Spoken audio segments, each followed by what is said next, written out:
The year was 1471, and high in the Andes Mountains, something unthinkable was about to happen. A 14-year-old girl named Chuya had been walking for weeks, her bare feet bleeding on the rocky paths, her lungs burning in the thin mountain air. She didn't know she was marching toward her own death.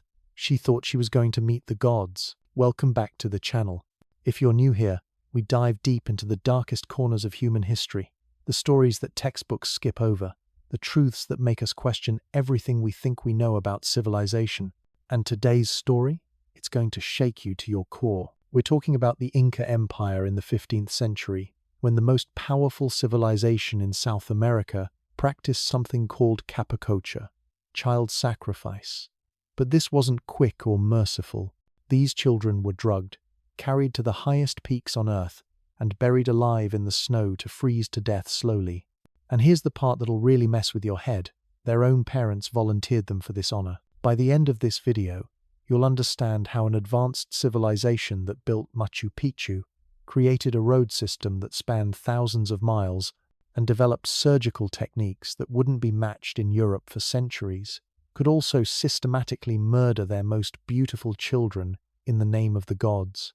You'll see how political power, religious terror, and parental desperation combined to create one of history's most chilling rituals, and you'll discover what modern archaeologists found when they climbed those same frozen peaks 500 years later. But first, let me paint you a picture of just how sophisticated this whole system was, because that's what makes it so disturbing.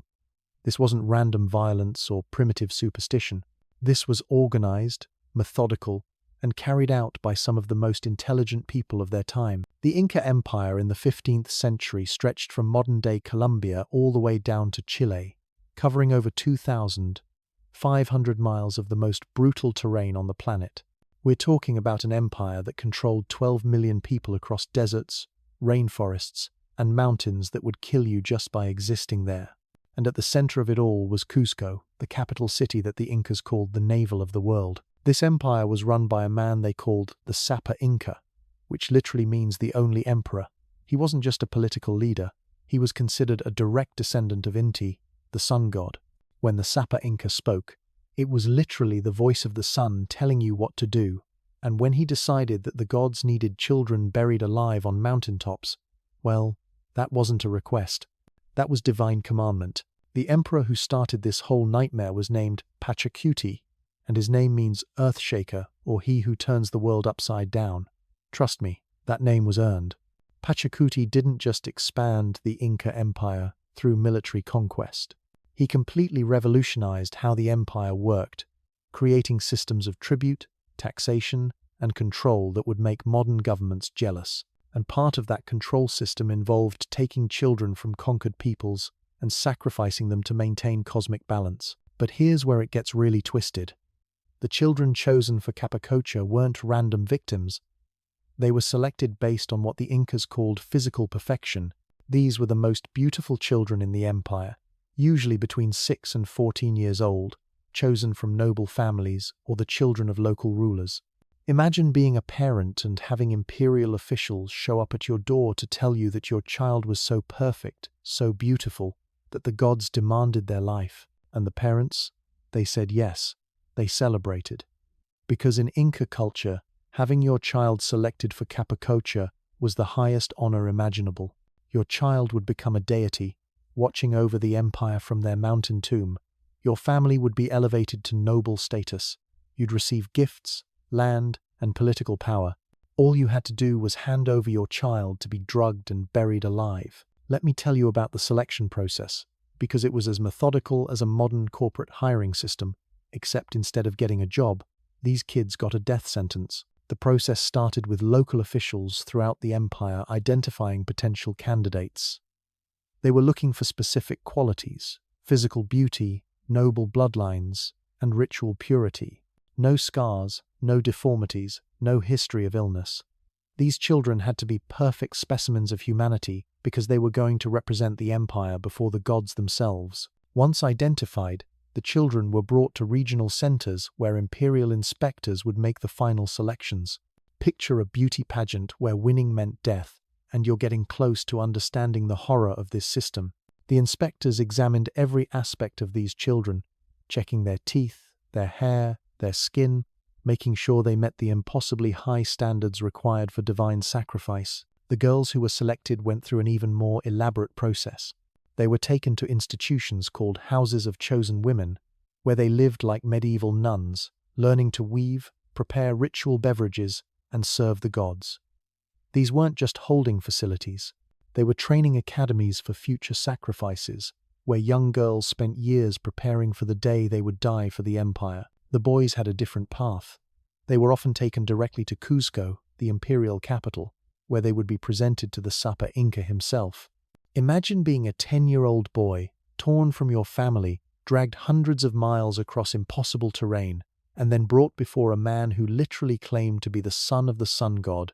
These children must have been terrified beyond comprehension. But here's the thing that makes this story even more disturbing. The Incas weren't sadists. They weren't trying to cause unnecessary suffering. In their minds, they were performing the most sacred act possible, sending pure souls to join the gods and protect the empire. The children were treated like royalty during their final months. They were given the finest clothes, the best food, and constant attention from priests and servants. The preparation phase could last for months. The selected children were brought to Cuzco during major festivals, where they were paraded through the streets like living gods. The entire city would come out to see them, to touch their clothes, to receive blessings from these future deities. The children were dressed in elaborate ceremonial garments made from the finest fabrics in the empire, decorated with gold and silver ornaments that cost more than most people would see in a lifetime. They were fed special foods, given coca leaves to chew, and taught the prayers and rituals they would need to know when they met the gods. From their perspective, this probably felt like the greatest adventure of their lives. They were celebrities, treated with reverence and awe by everyone they met. They had no idea they were being fattened for slaughter. During the ceremonies in Cusco, these children were paired off in mock marriages, boy and girl couples, who would supposedly serve the gods together in the afterlife. They were paraded around 4 massive statues representing the creator, the sun god, the moon god, and the thunder god, while thousands of people cheered and threw flower petals at their feet. The Spanish chronicler Cristobal de Molina witnessed these ceremonies and described them in detail. He wrote about how the children seemed happy, even excited, as they participated in the rituals. They believed they were being honored, chosen for a purpose greater than anything they could imagine. The psychological manipulation involved in convincing children to willingly participate in their own deaths shows just how sophisticated Inca social control really was. But eventually, the celebrations had to end, and that's when the real horror began. The journey to the sacrifice sites was as carefully planned as a modern military operation. Priests would lead processions from Cuzco to sacred mountains throughout the empire, carrying not just the children, but also elaborate offerings of gold, silver, textiles, and food. These weren't short trips.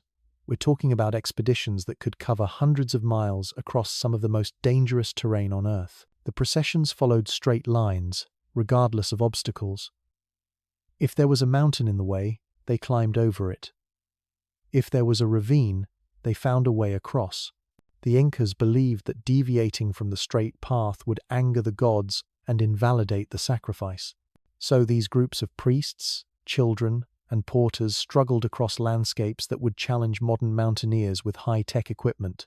The children were carried in litters when they couldn't walk, given coca leaves to help with altitude sickness, and constantly attended by priests who made sure they remained in perfect condition for the sacrifice.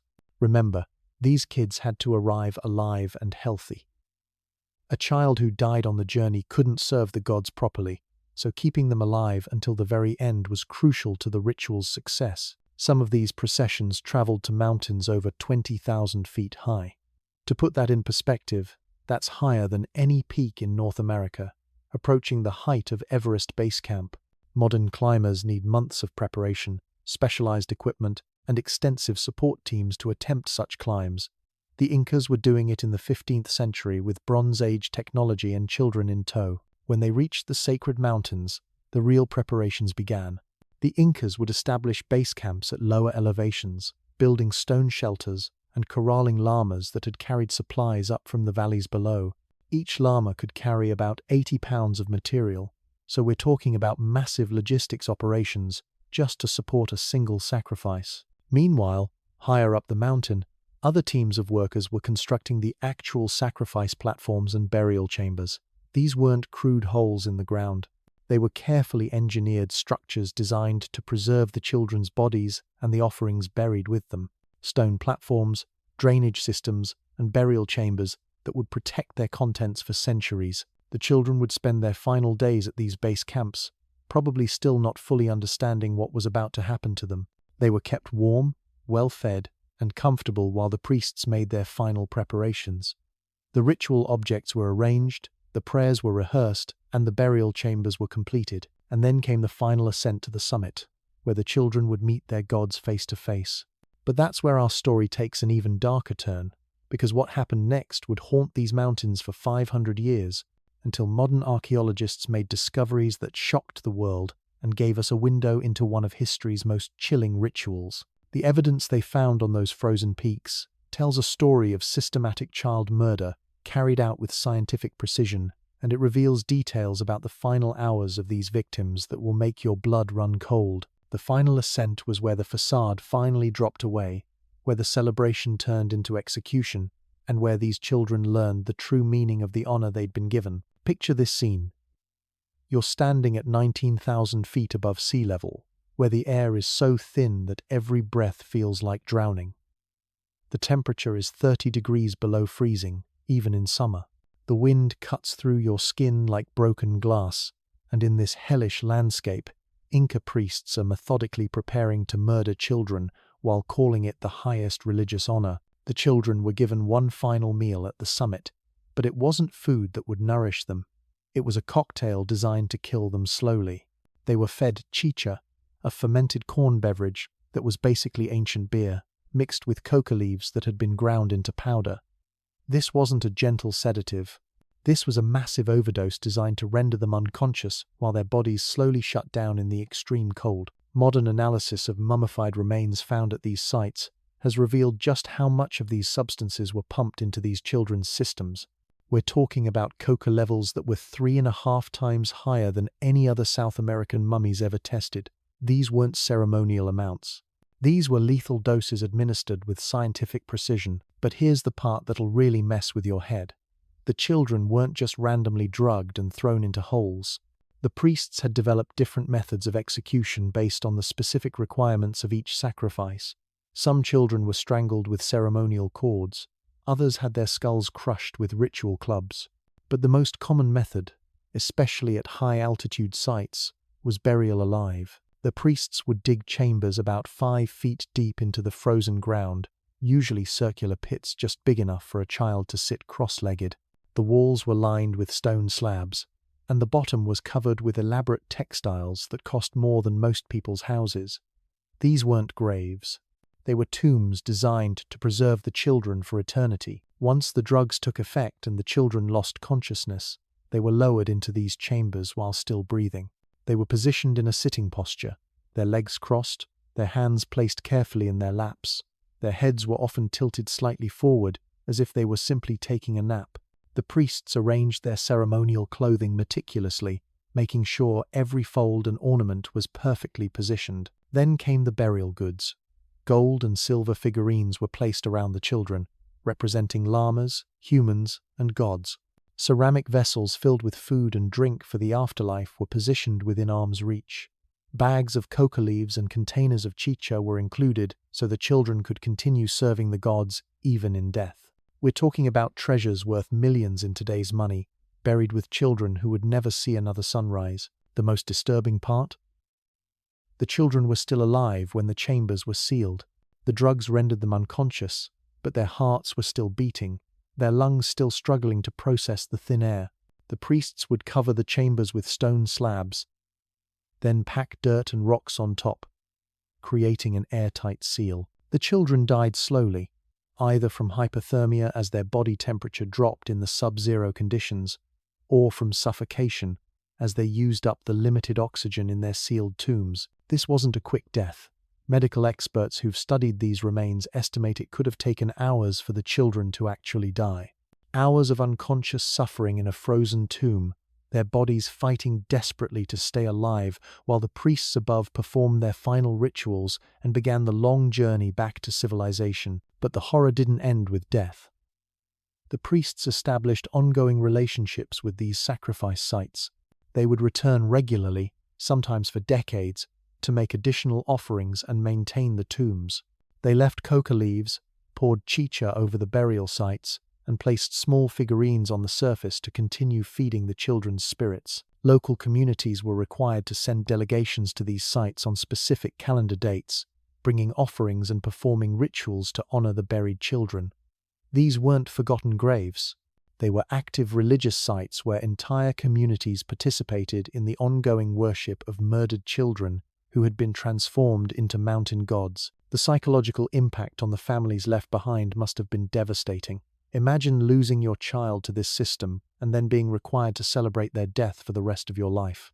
Parents had to participate in annual festivals honoring their murdered children, pretending to be grateful for the honor while dealing with grief that could never be expressed publicly. And the siblings of sacrificed children?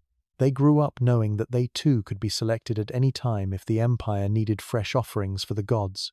Every imperial festival, every natural disaster, every political crisis could trigger new rounds of child sacrifice. And no family was safe. If they had beautiful, healthy children, the scope of this system was staggering. Archaeological evidence suggests that Capacocha ceremonies took place at hundreds of sites throughout the Inca Empire. We're not talking about isolated incidents or occasional rituals. This was systematic child murder carried out on an industrial scale, with the full support of the most advanced civilization in the Americas. Spanish conquistadors who arrived in the early 16th century were horrified by what they found. And these were men who had witnessed the Spanish Inquisition and participated in some of the bloodiest wars in European history. They described finding fresh sacrifice sites where children's bodies were still frozen in sitting positions, surrounded by treasures that made Spanish gold hunters weep with envy. But the conquistadors also inadvertently preserved detailed records of how this system worked, because they needed to understand Inca religious practices in order to destroy them. Spanish priests interviewed surviving Inca nobles, documented the ceremonies they witnessed, and recorded the locations of sacrifice sites throughout the empire. Without meaning to, they created a historical record of one of humanity's most systematic programs of child murder. The irony is brutal. The same Spanish colonizers who were enslaving and murdering indigenous people by the thousands were simultaneously documenting their horror at Inca child sacrifice. It's like watching one group of monsters judge another group of monsters, except the Incas were killing dozens of children, while the Spanish were killing thousands of adults. After the Spanish conquest destroyed the Inca political system, the Capacocha ceremonies finally ended. The mountain sacrifice sites were abandoned, left to the wind and snow and centuries of silence. The children buried in those frozen tombs became forgotten victims of a vanished empire, their stories lost to history. For 400 years, those mountains kept their secrets. Occasional travelers might spot strange stone structures on remote peaks, but no one understood what they were looking at. Local indigenous communities sometimes maintained vague traditions about sacred mountains where ancestors were buried, but the specific details of the Capacocha system were lost when the Spanish destroyed Inca written records and killed most of the priests who understood the ceremonies. It wasn't until the late 20th century that modern technology and archaeological techniques finally revealed the full scope of what had happened on those frozen peaks. And what they found up there would change our understanding of Inca civilization forever. In 1995, an American anthropologist named Johann Reinhard was climbing Mount Amparo in Peru when he spotted something that shouldn't have been there. A piece of brightly colored fabric was sticking out of the snow near the summit, and when he investigated, he found himself staring at the perfectly preserved body of an Inca girl who had been dead for over 500 years. They called her Juanita, the Ice Maiden, and she would become the most famous victim of Capacocha ever discovered. But she was just the beginning. Over the next 2 decades, Reinhard and other archaeologists would uncover dozens of sacrifice sites throughout the Andes, revealing a level of preservation that defied belief and providing unprecedented insights into exactly how these children died. The preservation was so perfect it was almost supernatural. These weren't dried-out mummies like you'd find in Egyptian tombs. These were bodies that looked like they could wake up at any moment. Their skin was intact, their hair was still soft, their internal organs were perfectly preserved. Some still had frozen blood in their hearts. It was like opening a time capsule that had been sealed for half a millennium. But the most shocking discovery came in 1999, when Reinhardt's team climbed Lulayaco, a 22,000-foot volcano on the border between Argentina and Chile. What they found at the summit would provide the most complete picture of Capacocha ever recovered, and the details would make international headlines for all the wrong reasons. 3 children were buried at Lulayaco. A 15-year-old girl they called the Maiden, a 7-year-old girl known as the Lightning Girl, and a 6-year-old boy. All 3 were sitting exactly as they had been positioned by Inca priests 5 centuries earlier, surrounded by gold and silver artifacts worth millions of dollars. But it was the scientific analysis of their remains that revealed the true horror of their final hours. The Maiden's hair told a story that no Spanish chronicle could have captured. By analyzing different sections of her braided hair, scientists could track what had happened to her during the final year of her life. The chemical signatures showed that her diet had changed dramatically about 12 months before her death, indicating that she had been selected for sacrifice and moved to the imperial capital where she was fed a high-status diet of maize and meat. But the real revelation came from the drug analysis. The levels of cocaine and alcohol in the Maiden's system were off the charts, far higher than anything that could be considered ceremonial or recreational. This was a massive overdose, administered with the specific intent of rendering her unconscious while her body slowly shut down. The priests had turned these children into unwilling drug addicts, pumping them full of substances that would make their deaths easier to manage. The Lightning Girl's body told a different story. CT scans revealed that she had been struck by lightning at some point before her death, which the Incas would have interpreted as a sign from the gods. The burn patterns on her clothing and skin showed that she had survived the lightning strike, but the trauma had left her with ongoing health problems. The fact that she was still selected for sacrifice despite these issues suggests that the Incas saw the lightning strike as divine validation of her worthiness. The 6-year-old boy's remains provided the most disturbing evidence of all. His body showed no signs of violence or trauma, but chemical analysis revealed that he had been given massive doses of coca and alcohol over a period of several weeks. This wasn't just preparation for the final ceremony. This was systematic drugging designed to make a small child compliant and docile during the long journey to his death. What made these discoveries so significant wasn't just the preservation of the bodies, but the complete burial context that surrounded them. Every artifact, every piece of clothing, every offering had been perfectly preserved by the extreme cold and dry conditions at high altitude. For the first time, archaeologists could see exactly how these ceremonies had been carried out, down to the smallest details. The children were dressed in the finest textiles the Inca Empire could produce. We're talking about clothing that took master weavers months to create, made from the wool of specially bred alpacas and dyed with pigments that had to be imported from across the empire. The maiden wore a feathered headdress that would have been worth a king's ransom, and her dress was fastened with silver pins that were works of art in themselves. But it was the personal items buried with the children that really drove home the humanity of these victims. The maiden had a small bag containing her baby teeth, carefully preserved like a modern child's keepsakes. The Lightning Girl was buried with a tiny doll, dressed in miniature versions of the same elaborate clothing she wore. The boy had a set of toy llamas carved from wood, painted in bright colors that had remained vivid after 5 centuries in the snow. These weren't just archaeological specimens. These were individual children with personalities, preferences, and possessions that mattered to them. The priests who buried them had taken care to include personal items that would comfort the children in the afterlife, showing that even the people carrying out these murders recognized the victims as human beings with emotional needs. The burial chambers themselves revealed the incredible engineering skills of Inca architects. These weren't crude pits dug into frozen ground. They were precisely constructed tombs with stone-lined walls, drainage systems, and carefully planned layouts that maximized preservation. The chambers were oriented according to astronomical alignments, positioned to catch the first rays of sunlight on important calendar dates. Each chamber was like a small temple, with niches carved into the walls to hold specific types of offerings. Gold figurines representing llamas were placed in the eastern niches, while silver human figures faced west.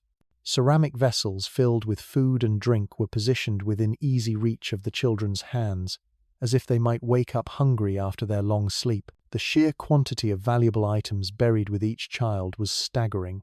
A single sacrifice site might contain more gold and silver than most European kings possessed.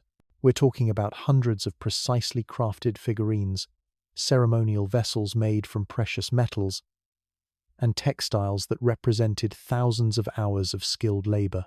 The economic value of these burials was enormous, demonstrating just how important these ceremonies were to Inca society. But the scientific analysis also revealed darker truths about how the selection process worked.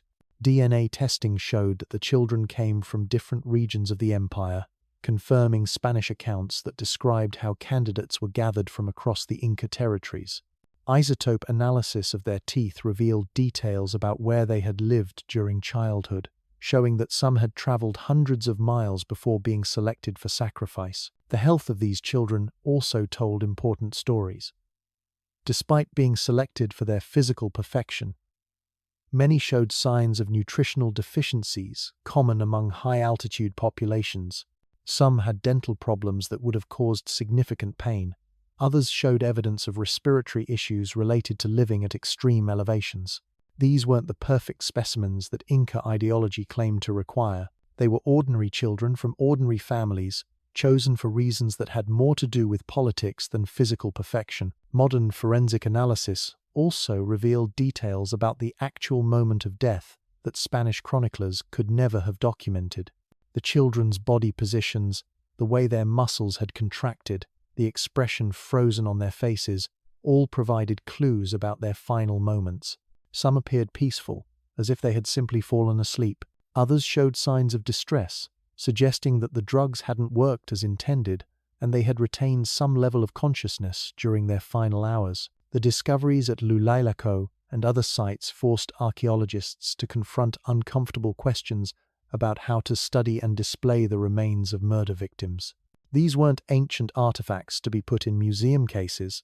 These were children who had been killed in acts of systematic violence, and their bodies deserved to be treated with respect and dignity. The debate over how to handle these remains continues to this day, with some arguing that they should be reburied according to indigenous traditions, while others maintain that they provide invaluable scientific insights into pre-Columbian cultures. But perhaps the most important discovery was what these sites revealed about the scale and sophistication of the Capacocha system. This wasn't a primitive or irrational practice carried out by ignorant savages, as Spanish colonizers had claimed. This was a highly organized program of ritual murder that required massive resources, careful planning, and the coordination of thousands of people across an empire that spanned half a continent. The logistics alone were mind-boggling. Getting a single child to a 22,000-foot summit required teams of porters, guides, and specialists who could navigate some of the world's most dangerous terrain.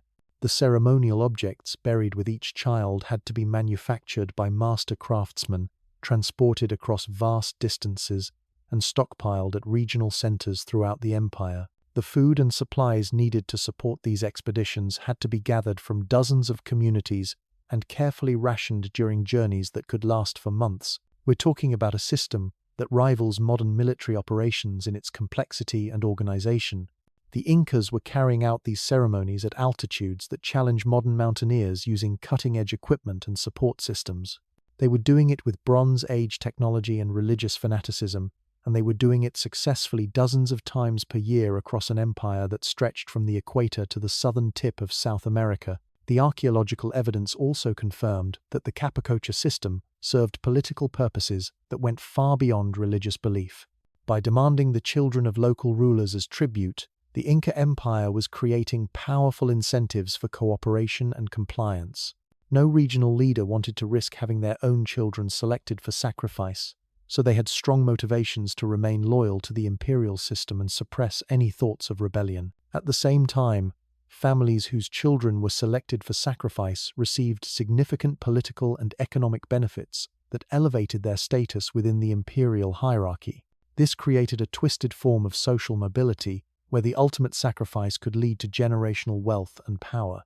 Parents had to weigh the loss of their child against the benefits that selection would bring to their surviving family members. The system also served as a form of imperial propaganda, demonstrating the power of Inca religious and political authority to communities throughout the empire. When word spread that children from a particular region had been selected for capacocha, it sent a clear message about the reach and determination of imperial control. No family was too remote, no community too isolated to escape the attention of Inca officials when they needed fresh victims for their mountain gods. The most chilling part wasn't the scale of the operation or even the systematic nature of the murders. It was how the Incas had turned child sacrifice into a form of quality control that would make modern corporations jealous. Every aspect of the capacocha system was designed to ensure consistent results across thousands of miles of territory, from the standardized selection criteria to the uniform burial procedures that were followed at sites from Colombia to Chile. Regional administrators throughout the empire received detailed instructions about how to identify suitable candidates, what age ranges to target, and how to evaluate physical perfection according to imperial standards. These weren't vague guidelines left to local interpretation. These were specific protocols that had to be followed exactly, with imperial inspectors traveling throughout the empire to ensure compliance. The training programs for priests who carried out the ceremonies were equally standardized. Young men from noble families were sent to specialized schools in Cuzco where they learned the precise rituals, prayers, and procedures required for successful sacrifices.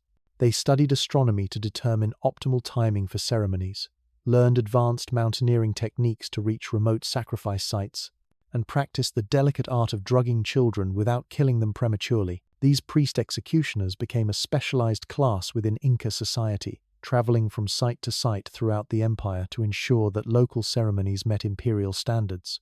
They carried portable kits containing the sacred tools needed for sacrifice, ceremonial knives for preparing burial chambers, measuring devices for positioning bodies correctly, and carefully calibrated mixtures of coca and alcohol for drugging victims. The bureaucratic precision extended to record-keeping that would impress modern accountants. Imperial scribes maintained detailed inventories of sacrificial victims, tracking their origins, physical characteristics, and the specific ceremonies where they were used. They recorded the quantities and types of burial goods provided at each site, the astronomical conditions during ceremonies, and the political circumstances that had triggered each round of sacrifices. Archaeological evidence suggests that some sacrifice sites were used repeatedly over decades, with new burial chambers added as needed to accommodate fresh victims. The priests maintained maps, showing the locations of active sites, the types of offerings appropriate for each location, and the seasonal schedules for conducting ceremonies at different altitudes and climate zones. But the system's true genius lay in how it transformed mass murder into a form of imperial communication. Each sacrifice sent multiple messages simultaneously to different audiences throughout the empire. To local populations, it demonstrated the absolute power of Inca religious authority and the futility of resistance. To regional rulers, it served as both threat and opportunity, showing what could happen to their own children if they failed to cooperate, while offering them pathways to increased status if they willingly participated. To the families of sacrificed children, the system offered a twisted form of consolation that helped them process their grief, while preventing them from questioning the imperial order. Their children hadn't been murdered, they had been elevated to divine status, transformed into protective spirits who would watch over their families and communities for generations to come. The priests developed elaborate theological explanations for why child sacrifice was not only necessary but beneficial for everyone involved. They taught that children who died in capacocha ceremonies bypassed the normal afterlife and went directly to serve the gods in paradise. These weren't victims. These were the lucky ones, chosen for honors that ordinary people could never achieve. Spanish chroniclers recorded some of these theological justifications, and they reveal a level of sophisticated reasoning that makes the whole system even more disturbing. Inca priests had developed detailed explanations for why children made better sacrificial victims than adults, why physical perfection was required for divine service, and why the extreme suffering involved in high-altitude burial was actually a purification process that prepared victims for their eternal roles. They taught that the gods required pure souls, unburdened by adult sins and corrupted desires. Children represented humanity at its most innocent and perfect, making them ideal intermediaries between the earthly and divine realms. The physical suffering involved in the sacrifice process was reframed as a spiritual test that proved the children's worthiness to serve as eternal guardians. The mountain locations weren't chosen randomly either. Inca cosmology viewed high peaks as the dwelling places of powerful spirits who controlled weather, earthquakes, and agricultural fertility. By burying children at these sacred sites, the priests believed they were establishing permanent communication channels between human communities and the divine forces that controlled their survival. Each buried child became a perpetual ambassador, pleading with the mountain gods on behalf of the empire and ensuring continued prosperity and protection. The more children buried at a particular site, the stronger the spiritual connection became, creating a network of divine guardians that protected the entire Inca realm from natural disasters and foreign enemies. This theological framework also explained why the children had to die slowly and painfully rather than being killed quickly. The suffering was part of the spiritual transformation process, burning away their human limitations and preparing them for divine service. A child who died instantly couldn't undergo the necessary purification that would make them suitable for their eternal roles. The priests developed detailed maps of the spiritual landscape, identifying which mountain gods controlled which aspects of imperial welfare and determining how many child sacrifices were needed at each site to maintain proper divine relationships. Some peaks required annual offerings, while others could be satisfied with less frequent ceremonies. Certain gods preferred male victims, while others demanded females, and the priests maintained careful records to ensure that each deity received appropriate tribute. The complexity of this spiritual accounting system rivals anything developed by medieval European theologians or modern insurance actuaries.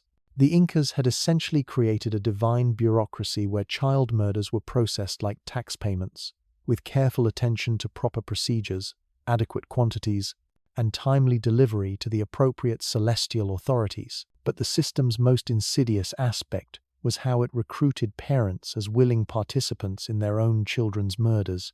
The selection process was designed to make families feel honored rather than victimized, transforming what should have been devastating loss into a source of pride and social advancement. When imperial officials arrived in a community to select children for sacrifice, they didn't present it as a tragedy that families had to endure. They presented it as an opportunity that families could pursue. Parents were encouraged to put forward their most beautiful children for consideration, and those whose children were selected received immediate rewards and long-term benefits that made the sacrifice seem worthwhile. The selected child's family was instantly elevated to noble status, receiving land grants, tax exemptions, and political appointments that could transform their circumstances for generations. Siblings of sacrificed children often received preferential treatment in marriage arrangements, educational opportunities, and career advancement within the imperial administration. The community celebration that surrounded each selection reinforced the message that this was an honor rather than a tragedy. Neighbors congratulated the chosen family, priests performed special blessings, and local officials organized festivals to mark the occasion. Anyone who expressed grief or questioned the selection process was subtly pressured to conform to the celebratory atmosphere or risk being seen as disloyal to the empire. The psychological manipulation involved in this process was incredibly sophisticated, exploiting natural parental desires for their children's success while redefining success in ways that served imperial interests. Parents were taught to see their children's deaths not as endings but as ultimate achievements, the highest possible expression of family honor and devotion to the gods. The priests reinforced these messages through carefully crafted rituals that took place before, during, and after each selection. They performed divination ceremonies that supposedly revealed which children the gods had personally chosen, making the selection appear to be divine will rather than human decision. They conducted purification rituals that prepared the chosen children for their sacred roles, emphasizing their transformation from ordinary mortals into divine servants. Most insidiously, they established ongoing relationships with the families of sacrificed children, requiring them to participate in annual commemorative ceremonies that celebrated their children's deaths as glorious sacrifices rather than tragic losses. These families became living testimonials to the benefits of cooperation with the imperial system, demonstrating to other parents that child sacrifice brought rewards rather than punishment. The Spanish conquest documents reveal that many parents of sacrificed children continued to defend the capacocha system even after Christian missionaries tried to convince them that their children had been murdered. They insisted that their children were alive and happy, serving the gods in paradise and watching over their families from their mountain thrones. This psychological conditioning was so effective that it persisted for generations after the last capacocha ceremony had been performed. Spanish colonial records from the 17th and 18th centuries mention indigenous families who still maintained shrines to children who had been sacrificed a century earlier, bringing offerings and prayers to honor their divine descendants. The trauma bonding created by this system ensured that victims' families became some of its strongest supporters, creating a self-perpetuating cycle where each generation of parents was conditioned to view child sacrifice as normal and desirable. The Incas had essentially weaponized parental love, turning it into a tool for imperial control that was more effective than any army or police force. Modern psychologists studying historical accounts of the capacocha system have identified it as one of the most sophisticated examples of mass psychological manipulation ever documented. The combination of religious authority, social pressure, material incentives, and emotional conditioning created a framework that could convince loving parents to voluntarily surrender their children for ritual murder. The system's effectiveness is demonstrated by its longevity and scale. For over a century, the capacocha ceremonies continued across an empire that included millions of people and hundreds of distinct ethnic groups. Despite the obvious horror of child sacrifice, the system faced virtually no organized resistance from parents, communities, or regional leaders. The few recorded instances of resistance came not from parents trying to protect their children, but from rival political factions trying to disrupt imperial ceremonies for strategic advantage. Even these cases involved disputes over which children should be selected for sacrifice rather than challenges to the fundamental legitimacy of the practice itself. This absence of resistance reveals just how thoroughly the Incas had succeeded in normalizing mass child murder within their society. They had created a cultural framework where the systematic killing of innocent children was not only accepted, but actively celebrated as the highest expression of religious devotion and imperial loyalty. The Spanish conquest brought this nightmare to an end, but not because the conquistadors were motivated by humanitarian concerns. The Spanish were horrified by capacocha ceremonies primarily because they represented competition to Catholic authority, rather than because they involved child murder. Spanish colonizers had no moral objections to killing indigenous children in warfare, slavery, or forced labor programs that claimed far more lives than Inca sacrifices ever had. What ended the capacocha system was the collapse of the imperial infrastructure that made it possible. Without the Inca road network, the administrative system that identified and transported victims, and the religious hierarchy that justified the ceremonies, the complex logistics required for mountain sacrifice became impossible to maintain. The Spanish also systematically destroyed the astronomical knowledge and calendar systems that determined when sacrifices should be performed, making it impossible for surviving priests to conduct ceremonies even if they had wanted to continue. The conquest didn't end child sacrifice because it convinced people that the practice was wrong.